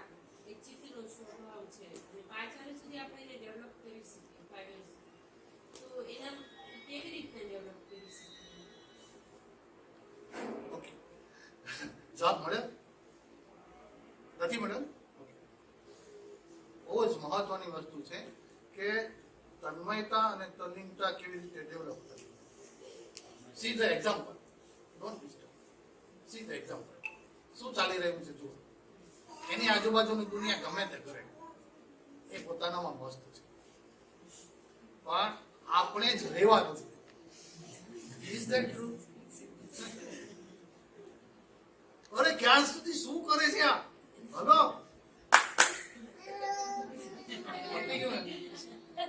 પતી ગયું ને? એક્ઝામ્પલ જ જોઈ લીધો ને. Late them do what they are doing. આ એને કરવા દે. પહેલા તો આપણે એને કરવા દઈએ કે શું કરે છે, એની મસ્તીમાં છે. કેટલી અગત્યની વસ્તુ છે. તમે જરા યાદ કરો કે આવી મોમેન્ટ્સ તમે તમારી લાઈફમાં અનુભવી એને કેટલા વર્ષો થઈ ગયા. This is very much precious, very very precious. આપણે આવા થઈ શકીએ? ન થઈ શકીએ ને. આખી યોગ સાધનાનો સારા નિયમ છે. This is the essence of યોગ સાધના, નથિંગ એલ્સ. આપણે આવા નથી. એને એમાં પણ રસ નથી. મેં ગમે તેટલા ચાળા એની સામે કરીને કોઈ રસ નથી. પોતાના આ વસ્તુને પ્રિઝર્વ કરવી બહુ જરૂરી છે. બરાબર? હવે બાળક થોડું મોટું થયું, એનું ધ્યાન ડિસ્ટ્રેક્ટ થાય, ત્યારે પણ તમને ખબર પડે જ છે કે વધારે રસ એને શેમાં છે. એ કામ એમ કરો. ઉદાહરણ તરીકે એક બાળક એવું કે એને ખેતી કરવામાં રસ, પણ ખેતી ક્યાંથી લાવે મા બાપ? એટલે પેલો શું કરે કે રોજે રોજ આંગણામાં જાત જાતના ખોદકામ કરે, અને એક વખત પાવડો કોદાળી એના હાથમાં આવી જાય તો એ છોકરો જબરજસ્ત મજૂરી કરે, રીતસર પરસેવે નાઈ જાય, આખી બપોર ગમે તેવો ધોમ ધકતો તાપ હોય, એ કે આ મારું ખેતર છે, હું અહીંયા ખેતી કરું. એક જ ધૂળ. મા બાપ શું કે સાલો ધૂળ વાળો થાય છે, સાલો રખડે છે, ટાઈમ બગાડે છે, તડકામાં પડે છે, બીમાર પડશે, લૂ લાગી જશે, એવરીથિંગ એન્ડ વોટ. એટલા બધા પ્રતિબંધો, પણ છોકરો ગમે તેમ કરીને પાછલા બાયણેથી છટકી જાય ને ખેતરમાં પડે. મા બાપ એમ કે તું તબલા શીખ, છોકરો એમ કે આ પાવડો કોદાળી બરાબર છે. તો આપણે એ જરા ઓબ્ઝર્વ કરીને જોવાનું છે કે મારા બાળકની સલીનતા શેમાં છે, અને એને એનહેન્સ કરવું. સંગીત, યોગાભ્યાસ, એટલે આપણે યોગાભ્યાસ કરીશું તો બાળક કરશે. માતા પિતા બુક લઈને બેસશે તો બાળકમાં રીડિંગની હેબિટ આવશે. આમાં કશું જ ઉપદેશથી નહીં આવે. બરાબર? કોઈ પણ ટોય હોય, કોઈ એક્ટિવિટી 5 to 10 મિનિટ્સ બસ, પછી એના પછી નવું જ જોઈએ. એટલે બધી એકાગ્રતા ડેવલપ થશે કે નહીં? Don't worry. જુઓ, એટલે આમાં કેવું થાય છે ખબર છે? તમારી મને ખબર નથી, પણ એ જનરલ સોસાયટીનો અમે જે અભ્યાસ કરીએ છીએ એના પરથી ધ્યાનમાં આવ્યું છે કે આપણે બાળકોને ઢગલાબંધ રમકડા અપાવી દઈએ છીએ. Is it good or bad? If it is bad, in what sense? And if it is good, in what sense? એક વસ્તુ સમજે, એક વસ્તુ ઉપર ડિટેલિંગમાં જાય, એના પહેલા તો એના પાસે ઓપ્શન્સ આવી ગયા હોય છે કે ડિટેલિંગમાં જાય જ નહીં, એના પહેલા જ બીજી વસ્તુ મળી જાય. ઓપ્શન્સ આપણે જો ઓપ્શન્સ આપણે અવેલેબલ રાખીએ છીએ, વાસ્તવમાં બાળકને કોઈ પણ મનનો સ્વભાવ તો ચંચળ જ છે. બાળકનું કે આપણું કઈ ઓછું સ્થિર છે, આપણું મન બી ચંચળ જ છે, પણ એને સ્થિર કરવા માટે આપણે કોન્શિયસલી ક્યાંક ને ક્યાંક કરે. બાળક માટે એવું છે કે એને ઘણી વસ્તુઓ આપવાને બદલે થોડી વસ્તુઓનો આનંદ કેમ લઈ શકાય એમાં લઈ જાય. નાની નાની વસ્તુઓનો આનંદ કેમ લઈ શકાય, મજા કેમ લઈ શકાય એમાં. અને નહીતર કેવું થશે ખબર છે? આવનારા સમયમાં આપણો જે અપર મિડલ ક્લાસ અને એરિસ્ટોક્રેટ ક્લાસ છે એમાં આ સમસ્યા શરૂ થઈ જ ગઈ. શું ખબર? એનું નામ છે problem of abundance. Problem of abundance. શું છે પ્રોબ્લેમ ઓફ એબન્ડન્સ? બાળક પાસે પહેરવા માટે 25 જોડ છે અને આપણે મા બાપ તરીકે આપણી જાતને ધન્ય માનીએ છીએ કે મેં ઘણા બધા કપડા એને અપાવી દીધા. જોયું કેવી luxurious lifestyle, but it is not good for mind. એને ઓછા ઓપ્શન્સ ની મજા કેવી રીતે લેવી એ આપણે શીખવાનું. After all what is the purpose? મજા is the purpose. Fulfilment is the purpose. Pleasure is the purpose, not the things. તો આપણે શું કરીએ છીએ? આપણે એવું માની બેઠા છીએ કે ઘણા રમકડા એટલે ઘણી પ્લેઝર. ઇટ્સ નોટ સો. એટલે તમે એને ઓછી વસ્તુઓથી કેમ રમાય એ શીખવાડવું પડે. ક્યારેક એની સાથે રમવું પડે, ક્યારેક એની સાથે એવી રીતે રમવું પડે. એક જ ઢીંગલી છે, એ ઢીંગલી અલગ અલગ રોલ કરી શકે. અહીંયા બેસે તો એ ડોક્ટર હોય, અહીંયા બેસે તો ટીચર હોય. એની અંદર પ્રાણ પ્રતિષ્ઠા તો આપણે જ કરવાની છે ને. એમાં શું છે? આપણે જ કહેવાનું છે, વાર્તા વડે આપણે જ એને જનરેટ કરવાનું છે. એવી રીતે ઓછી વસ્તુઓનો આનંદ માણતા આપણે શીખવીએ ને તો ધીમે ધીમે એમાં તલ્લીન થાવ.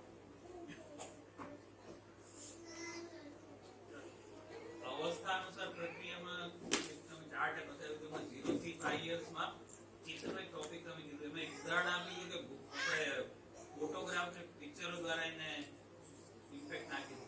તો કોઈ ઉદાહરણથી વસ્તુ સમજાવો. ચિત્ત શબ્દ છે,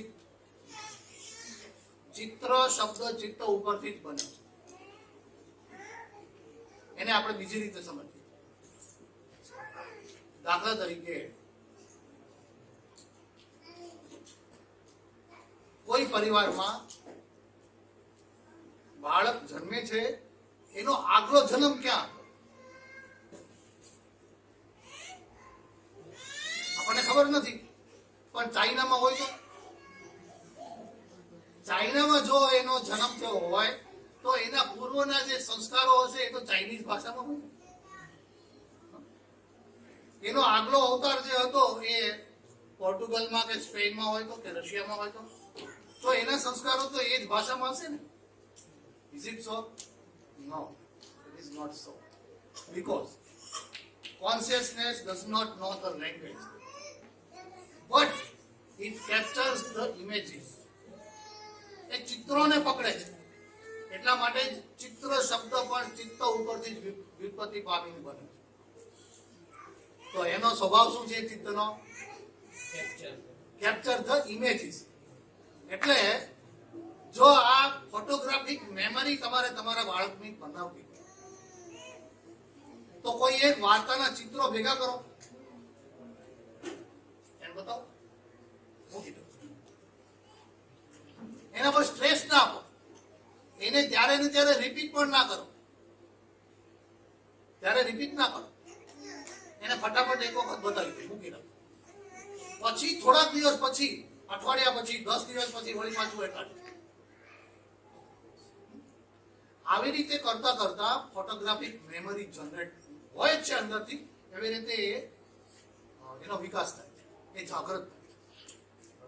એ ફોટોગ્રાફિક મેમરી જાગૃત કરવી બહુ જ જરૂરી છે, જે આજના સમયમાં નથી કરવામાં આવતી. ચિત્ર વાર્તા છે ખરી, પણ ચિત્ર વાર્તાનો મૂળ ઉદ્દેશ ફોટોગ્રાફિક મેમરી નું લર્નિંગ કરવાનો છે એ કોઈને ખબર નથી.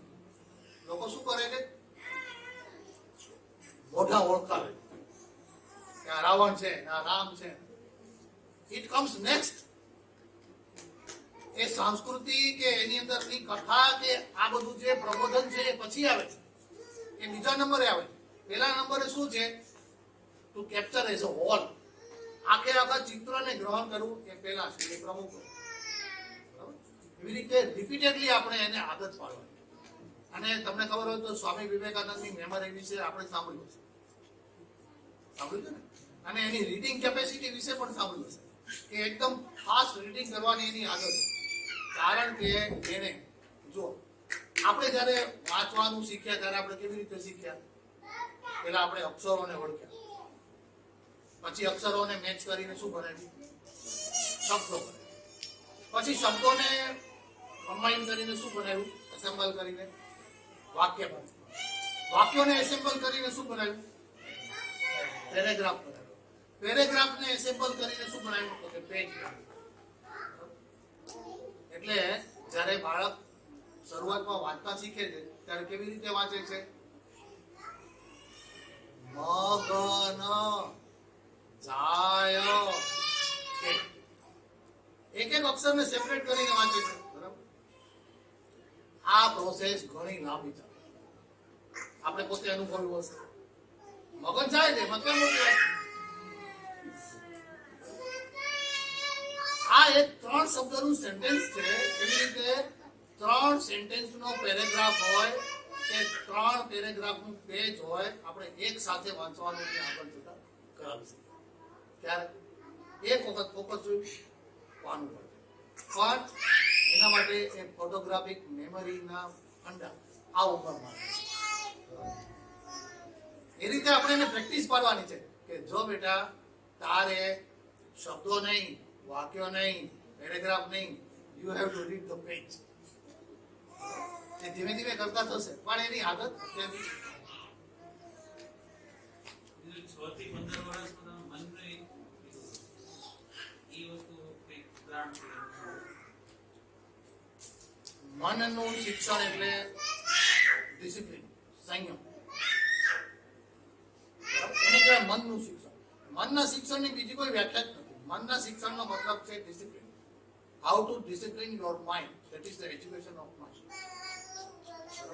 હવે હાઉ ટુ ડિસિપ્લિન, કયા પ્રકારનું ડિસિપ્લિન? તો આપણું મન કઈ બાબતમાં ભટકે છે. સૌથી પહેલી બાબત છે ભૂલ.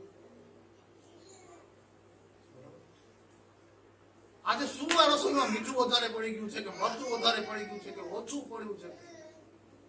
મેં તો જોયું છે કે 80% ઘર કંકાસ આમાંથી શરૂ થાય.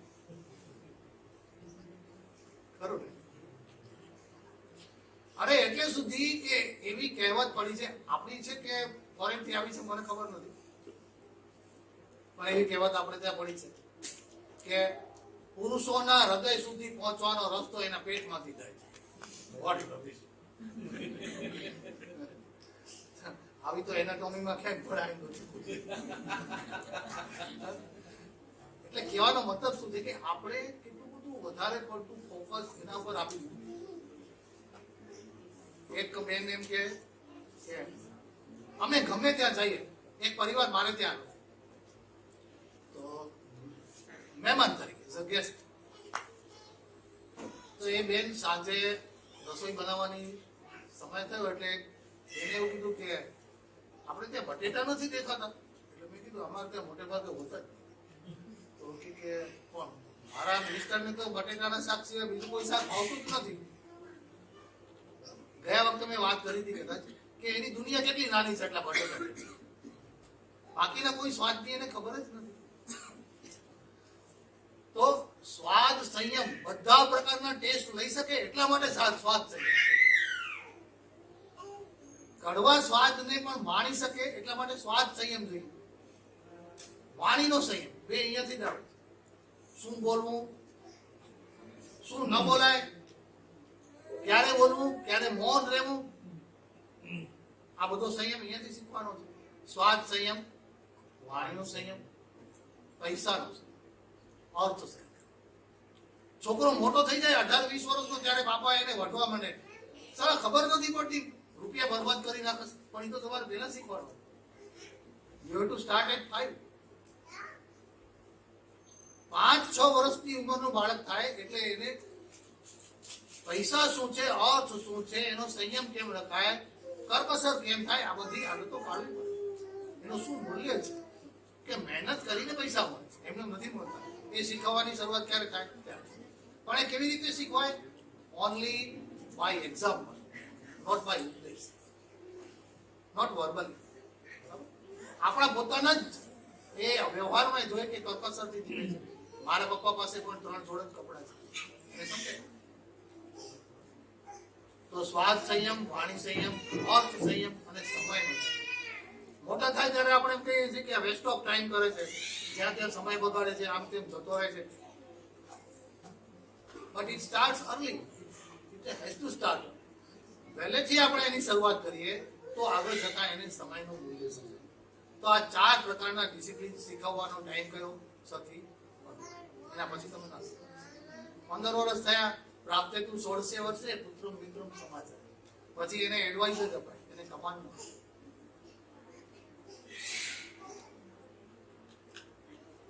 અમુક સંસ્કારોની જે લાસ્ટ ટાઈમ વાત કરી પૂર્વજન્મના સંસ્કારો, હવે આમાં આપણે જે અહીંયા સમાજ ભારતની અંદર અમુક સારી વસ્તુ જાણવા મળી હતી, જેમ અભિમન્યુનું ઉદાહરણ અને તમે આજે ઉદાહરણ આપ્યું કે અમુક લેવલ તો અમે બધા કદાચ ચૂકી ગયા છે. તો હવે જે લેવલ ઉપર અમે છીએ લેવલ ઉપર એ વસ્તુની ઇમ્પ્રુવમેન્ટ માટે શું કરીએ? જો પૂર્વજન્મના સંસ્કારો આ બાળકો માટે તો જે તમારું મટીરિયલ હતું એ તમને મળી ચૂક્યું છે, બરાબર. હવે એ ચેન્જ થઈ શકે નહીં. એટલા માટે આપણા હાથમાં શું છે? વાતાવરણ. પૂર્વજન્મના સંસ્કારો 70% પાવરફુલ છે. 20% પાવરફુલ માતા પિતાના સંસ્કારો છે. પરંતુ આ જે હું માતા પિતા તરીકે તમારી વાત નથી કરતો, પણ આ જે બાળકો છે એ બાળકોના સંદર્ભમાં આપણે વાત કરીએ તો એ સમય વીતી ચૂક્યો છે, ખરું ને? હવે આપણી પાસે કેટલા ટકા રહ્યા? 10%. એ 10% વાતાવરણના બેસ્ટ સંસ્કારો એટલે કે બેસ્ટ વાતાવરણ આપણે એને આપવાનું છે. જો સંસ્કારો આપી નથી શકાતા, જે આપી નથી શકાતું એને જ સંસ્કાર કહેવાય. હું આપણે બેસાડીને કે ભાઈ બે રીત તને સંસ્કાર આપો, ઇટ્સ ક્વાઇટ ઇમ્પોસિબલ. ના આપી શકે. સંસ્કારો ગ્રહણ કરવામાં આવે છે. બાળક જે ગ્રહણ કરે છે એને સંસ્કાર કહેવાય. પરમ પૂજ્યની આ સહસંચાલક છે ને મોહનસિંહ ભાગવત, એ એવું કે તમે શું બોલ્યા એનું મહત્વ જ નથી, લોકો જે સમજ્યા એનું મહત્વ છે. મારા કેસમાં ભાઈ એવું જ છે. એટલે કહેવાનો મતલબ શું છે કે બાળક જે ગ્રહણ કરે છે એનું મહત્વ છે. બાળક બેસ્ટ ગ્રહણ કરે એના માટે આપણે એને બેસ્ટ આપવું, એ જ આપણી સ્પિરિચ્યુઅલ રિસ્પોન્સિબિલિટી. કારણ કે અત્યારના આપણે એને જે આપી રહ્યા છીએ એ એના આવનારા જન્મ માટે પૂર્વ જન્મના સંસ્કાર છે. આ બહુ જ મહત્વનો મુદ્દો કોઈ મા બાપે ન ચૂકવો જોઈએ. અત્યારે આપણે એના માટે જે કરીએ છીએ એવું ક્યારે એને એવું નહીં બાંધી રાખવાનું કે ચાલો આપણે આ જીવનનું કરવું. આ આપણે ટંકનું કરવાની વાત નથી, ભવનું કરવાની વાત છે. એટલે આપણે જો આપણા બાળકની આવનારી જિંદગીઓ સારી બનાવવા માંગતા હોઈએ તો પણ એ સ્પિરિચ્યુઅલ રિસ્પોન્સિબિલિટી આપણી છે કે 5 વર્ષ પહેલા એને શ્રેષ્ઠ વાતાવરણ આપીએ. શ્રેષ્ઠ વાતાવરણમાંથી શ્રેષ્ઠ જ ગ્રહણ કરશે. પછી એ કશું આડું અવળું ગ્રહણ, એ 10% છે પણ 10% કઈ ઓછા નથી. બાળક માટે વાર્તાના આધારે છે, પણ ઓમ બાળક માટે તો એમ કે નાનું બચ્ચું હતું તો ચાતકનું બચ્ચું હતું અને કુળની ટેક હતી કે વરસાદનું જ પાણી પીવું. તો એવી એમ કે પ્રાઇમરી જે વસ્તુ હોય તો એવી માટે બાળકને એટલું એમ રોકી શકાય કે એને આપી દેવું જોઈએ. એટલે પાણી કે જે એના કુદરતી આવેગો, તરસ, પાણી 5 વર્ષ સુધી ના રોકે. એટલે એ એને કોઈ પણ એમ કે હોય તો એને રાહ જોવડાવી કે એવું કરી શકાય કે નહીં? એને ડાયવર્ટ કરીને આપણે કરી શકીએ, બાકી એને ના પાડીને ન કરી શકીએ. પાણી પીવાનું નથી એવું ના કરી શકીએ. એ કહેવાનો સમય 6 વર્ષ, એનાથી પહેલા ના. પણ આજે તમે વાર્તા કહી જ હશે, પણ સંસ્કારોના સંદર્ભમાં વાર્તાની 1-2 ટેક્ટિક્સ મારે તમને કેવી જોઈએ. કયા સંસ્કારો સૌથી વધારે પ્રબળ હોય? ભાવના. એટલે જ્યારે આપણે વાર્તા કથન કરતા હોઈએ ત્યારે ફ્લેટ નહીં થવા, એની અંદર ભાવ હોય. એક બકરી હતી, એને 4 બચ્ચા હતા. બેટા એક બકરી હતી, એમાં 4 બચ્ચા હતા. કેટલા? આ રીતે જે ભાવપૂર્ણ રીતે કહેવાશે એની ઇમ્પ્રિન્ટ જોરદાર. અને બાળક જો કહેતી વખતે કહેનારની આંખમાં પણ આંસુ આવી જવા જોઈએ જો કરુણ ભાવ હોય. એમ કહે છે ને પેલી વાર્તા બકરી અને સિંહની વાર્તા. પછી સિંહ તો બચ્ચાને ખાઈ ગયો એટલે બાળક પણ આમ થઈ જાય, ઓ ખાઈ ગયો. આપણે એને કહેવાનું નથી કે ખાઈ ગયો એ ખરાબ છે, કેવો ખરાબ કહેવાય એવું નથી કહેવાનું. સિંહ તો બચ્ચાને ખાઈ ગયો. પછી બકરી તો માં હતી ને, એને બહુ રડવું આવ્યું.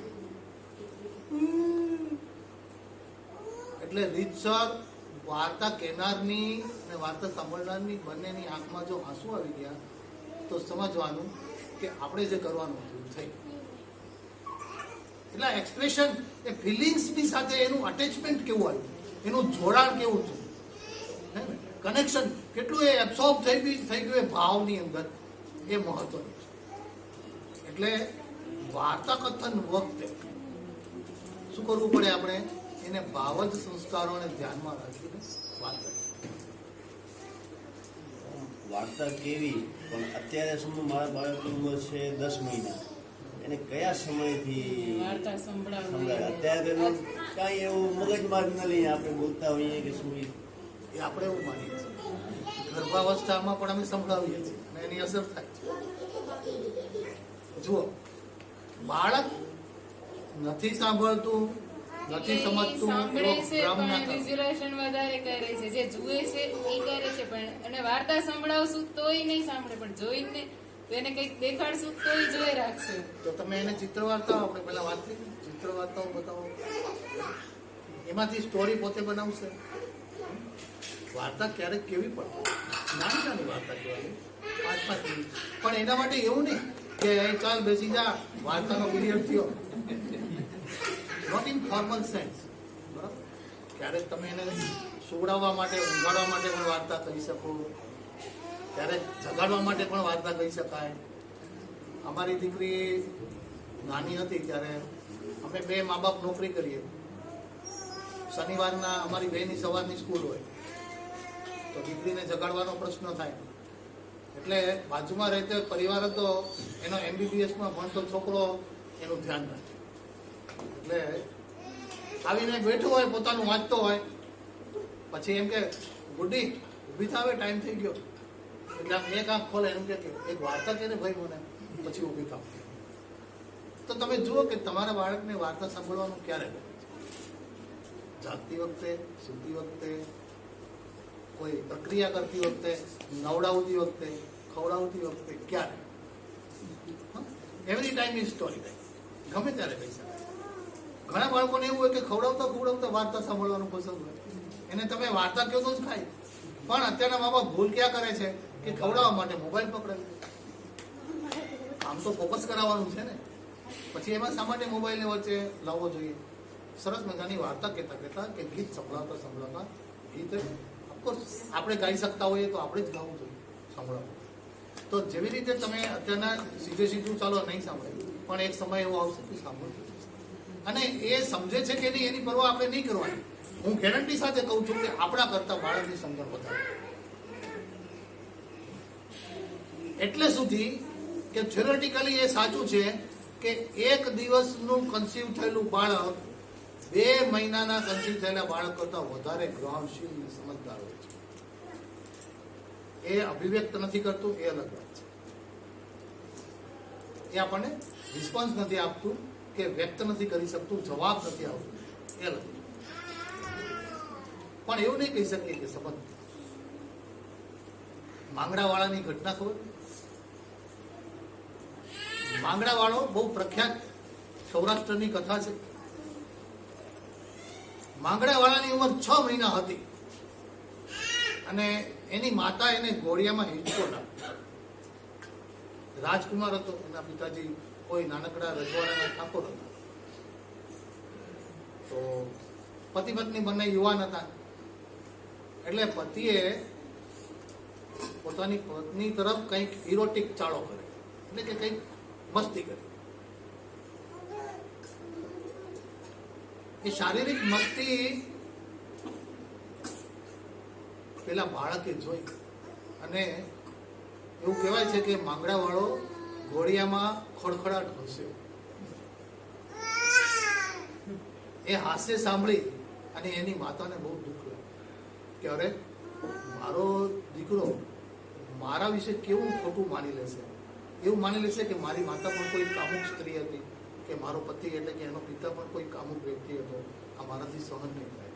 અને આવેશમાં એની માતાએ કટારી લઈ પોતાના પેટમાં મૂકી આત્મહત્યા કરી. આ રિયલ સ્ટોરી નથી, ઇટ ઇઝ રિયલ.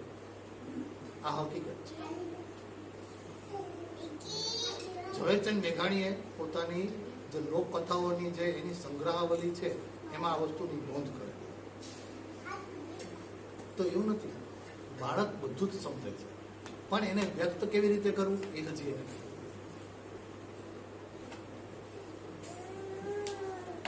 નવકોશની જે વાતો અહીંયા જોઈ છે, ટીવી ઉપર આપણે જોઈ છે, એમાં આખું વાતાવરણ એ સમયનું એવું હતું કે આશ્રમના એ વાતાવરણની જે લોકો ઉછળતા હતા. તમે જે વાતાવરણની કેવી વાત અમારે ઘરમાં તો ચલો આપણે અહીંયા આવીને આ બધા શીખવાડે છે એ રીતે એપ્લાય કરશું, પણ વાતાવરણ ઓવરઓલ તો અત્યારનું એ ટાઈપનું છે જ નહીં અમારા બાળકોનું. તો એ વસ્તુને કઈ રીતે ટેકલ કરી? ઇમ્યુનાઇઝેશન કરી.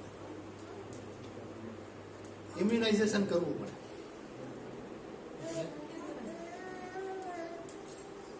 ઇમ્યુનાઇઝેશન એટલે જો આપણે જે સંસ્કારો આપીએ છીએ એ બહારના કુસંસ્કારોનો સામનો કરવા માટે સમર્થ છે, એને ઇમ્યુનાઇઝેશન કહેવાય. કોરોનાના સમયમાં મારી જાતને પાવરફુલ બનાવવા માટે મારે શું કરવું પડે? અત્યારે લોકો વેક્સિન લગાવે છે ને, વેક્સિન છે, માસ્ક છે, ફિઝિકલ ડિસ્ટન્સિંગ છે, આ બધું આપણે કરીએ છીએ, બરાબર? તો એમ કરવાને બદલે હું મારી પોતાની જ ઇમ્યુનિટી વધારે કરું છું, થાય કે નહીં? પછી હું ગમે ત્યાં જઈશ, મને કોરોનાનો કોઈ ભય રહેશે નહીં. એવી જ રીતે આ ઇમોશનલ કોરોનાનું ન વિચારી શકાય, વિચારી શકાય. એટલે એને જ કહેવાય સંસ્કાર, કે જે શિક્ષણ ઉપર હાવી થઈ જાય. Vote my point? શિક્ષણ ઉપર એ હાવી થઈ શકે એનું જ નામ સંસ્કાર. રામકૃષ્ણ પરમહંસ એક સરસ ઉદાહરણ આપતા કે શિક્ષણ કોને કહેવાય અને સંસ્કાર કોને કહેવાય. એક પરિવારની અંદર મેં કદાચ તમને ઘટના કહી હશે કે પોપટ હોય.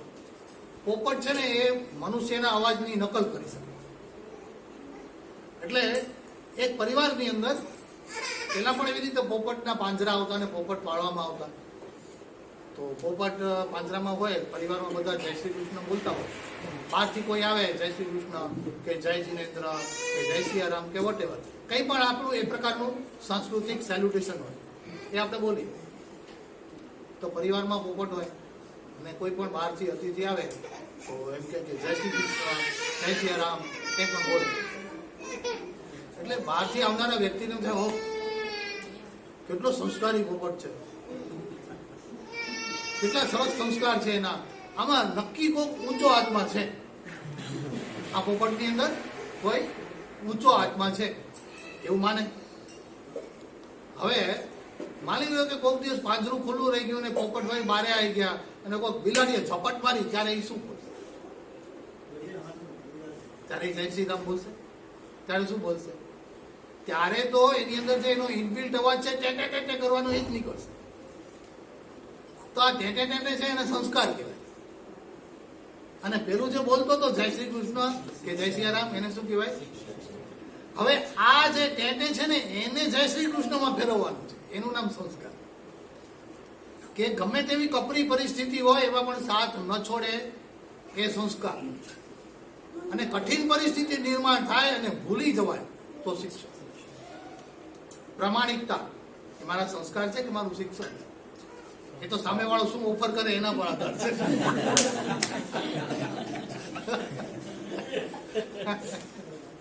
એવું નહીં. In any case, in any circumstances it is that. તો એને કહેવાય સંસ્કાર. એવું ઇમ્યુનાઇઝેશન આપણા બાળકોનું આપણે કરવાનું છે. આખી વાત એની છે. પછી જો તમે એને એક સેટ ઓફ માઇન્ડ આપ્યો, એટલે બહારની દરેકે દરેક વસ્તુને એ એના આધાર ઉપર જજ કરશે અને એના આધાર ઉપર નક્કી કરશે કે આ ગ્રહણ કરાય કે ન કરાય. ખરું ને? એ વસ્તુ આપણે લાવીને મૂકવાની. પછી તમારે મા બાપો બાળકોના ચોકીદાર થઈ જતા હોય છે, સતત ચોકી રાખે છે. મારી દીકરી કોલેજમાં ભણતી હતી બારડોલીમાં, તો એને હોસ્ટેલના રેક્ટર હતા, એણે મને ફોન કર્યો. મને કે તમારી છોકરી અહીંયા શું કરે છે તમને ખબર છે? તમે તો 500 માઇલ દૂર બેઠા છો. મેં કીધું હા, મારી છોકરી હમણાં એક છોકરાના મોટરસાયકલની પાછળ બેસીને આવી હતી હોસ્ટેલ પર. તો મને કહે કે તમને કેવી રીતે ખબર? મેં કીધું એણે પોતે જ કીધું. એણે પોતે જ કીધું કે એની જર્નલ ભૂલી ગઈ હતી લેવા માટે, એના ક્લાસના છોકરા સાથે સ્કૂટર પર બેસીને આવી હતી.